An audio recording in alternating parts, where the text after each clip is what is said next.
जय शिवराय, जय महाराष्ट्र। काल अधिवेशनाचा दुसरा दिवस संपला आणि या दुसऱ्या दिवसात देखील जनतेला काय मिळालं तर काहीच नाही।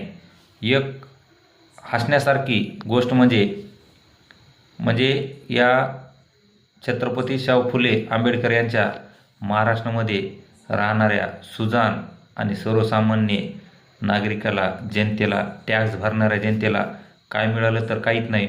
याच्या उलट की जे मांस खाणारे बिबटे जंगलात राहतात त्याच्यासाठी 1-1 कोटीच्या शेळ्या बकऱ्या जंगलात सोडायच्या म्हणजे त्याला मिळालं, पण इथं टॅक्स भरणाऱ्या जनतेला काहीच मिळालं नाही। दुसरी गोष्ट, कालच्या दिवसामध्ये कोणतरी आमदार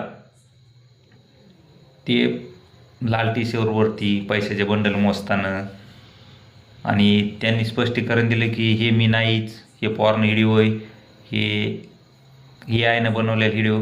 असे व्हिडिओ एखाद्या शेतकऱ्याचे का येत नसतील, एखाद्या विद्यार्थ्याचे का येत नसतील, किंवा एखादा चांगला निर्णय झाला, त्याच्या हातात नोकरीची ऑर्डर पडली, शेतकऱ्याच्या घरात बनलं सापडले, अरे बाबा जनतेला तुम्ही किती दिवस बेकूफ समजणार आहेत। काही तर असे चर्चा आणि असे मुद्दे, अरे सर्वसामान्य जनतेचे प्रश्न काय आहेत, हे अधिवेशन सर्वसामान्य जनतेचे प्रश्न मिटवण्यासाठी असते, चांगली चर्चा करण्यासाठी असते का तुमच्या दुश्मन्या, भांडणं, वादविवाद, आरोप प्रत्यारोप करण्यासाठी नसते।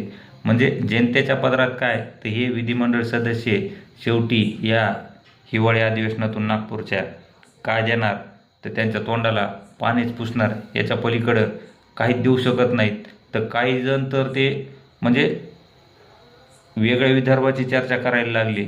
अरे बाबा, विदर्भात अधिवेशन आहे, विदर्भासाठी चांगले निर्णय घ्या, ते सोडं म्हणजे दुखतंय म्हशीचं आणि इंजेक्शन पखालीला, म्हणजे तुम्ही जनतेला किती दिवस येडे समजणार आहेत, हे जनतेला काहीच देऊ शकत नाहीत। यावरून हे बाळाचे पाय पाळण्यात दिसतात, असंच हे अधिवेशन फोल ठरणार, असंच जनतेच्या मनात एक पडलेला प्रश्न आहे।